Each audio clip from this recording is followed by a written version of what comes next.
In the world where people can't seem to take a joke anymore, the demand for comedy movies is certainly on the rise. So, is the 2025 Naked Gun any good? Now, firstly, I did watch the original Naked Gun just before watching this new one and laughed out loud a good few times. Leslie Nielsen was terrific as Frank Drebin, and it is a classic spoof comedy. So I was hoping for a similar outing from this reboot, and the film does start off quite promising. There's many background jokes there which you might easily miss. The jokes at the start are mainly the ones we've seen in the trailer, so you're not really surprised by them, but they are still well done.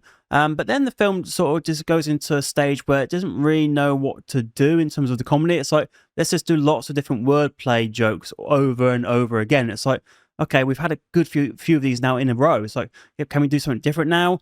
And then there's also some jokes, like, for example, Pamela Anderson does a singing joke, which just goes on too long. And so, like, can you just hurry that one up? Because this one is not working. And there's a few in the film like that where they just go on a bit too long with the joke. It's like, it wasn't that funny in the first place, and now you're really milking the joke. Oh!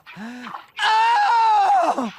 Oh, yes! The idea that bringing back the Naked Gun and studio comedies in general is something I do support, and I'm happy that a lot of people have given this film high praise, some even saying it's the best comedy of the decade. That's great, and comedy is very much subjective, but I'm not going to give the film pity laughs just because I want it to do well. Like, yes, it has that reckless, careless comedy you'd expect from a Naked Gun movie, but also there is a fine line between being witty and stupid, and this film really does slip off the curb many times, where it becomes quite frustrating. Having watched the original film so close to the reboot, I'm able to see why it works so well compared to the new one, and one of the reasons is because Leslie Nielsen was the perfect straight man. All the jokes went over his head, and that's what made it funny, whereas with Liam Neeson, he actually indulges in the jokes at times, and so it just becomes less funny. However, one of the strengths of the film is the chemistry between Liam Neeson and Pamela Anderson, and it's come out recently as well that they're dating, so it's obviously quite natural, but they work well like Leslie Nielsen and Priscilla Presley did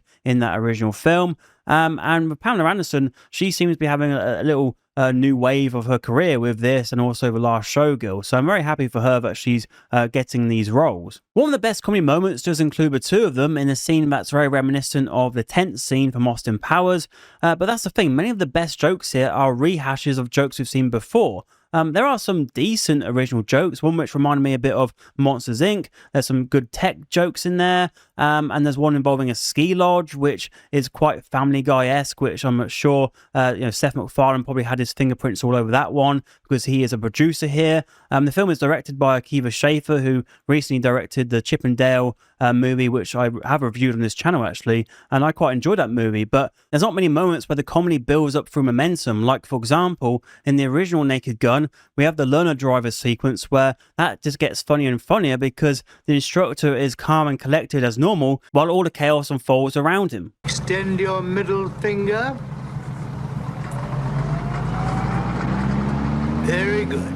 Understandably, for a film like this, the plot is not of high quality. We have Danny Houston as the villain, with an evil plan similar to the one we saw in Kingsman. Also, just on Paul Walter Hauser, who plays Ed Hocken Jr. I was hoping to see a bit more of him with Liam Neeson in the film, but his role is a bit smaller than I was expecting. It's worth mentioning as well that there is a difference between UK and US humour. Obviously, there is a lot of overlap, but also we do see US versions of UK comedy shows because our sense of humour is different. Now, as I said, I enjoyed the original Naked Gun, and one of the reasons is because it put some time into the setup and into the clever nature it pulls off its jokes, and I think that stems from my enjoyment of watching sitcoms like Only Fools and Horses and Fawlty Towers, which I know also have worldwide appeal, but they're sort of shows and that sort of comedy has been ingrained into me, and I'm sure many people who are also from the UK.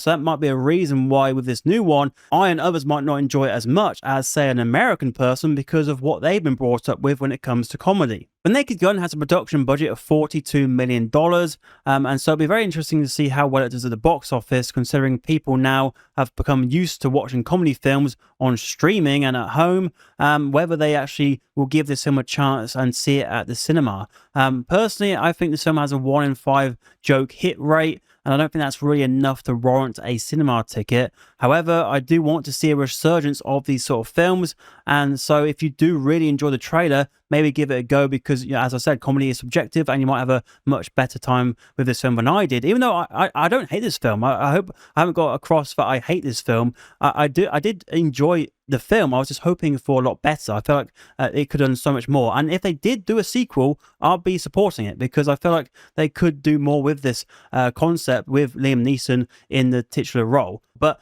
anyway, what are your thoughts on The Naked Gun? Let me know in the comments down below. Like the video if you enjoyed it, subscribe for more. Also subscribe for my quizzes and polls, which I do put up on the channel as well, including guess the runtime for The Naked Gun. So I'll do more of those in the future. But for now, if you want to watch another video, on screen are a couple of my recent reviews.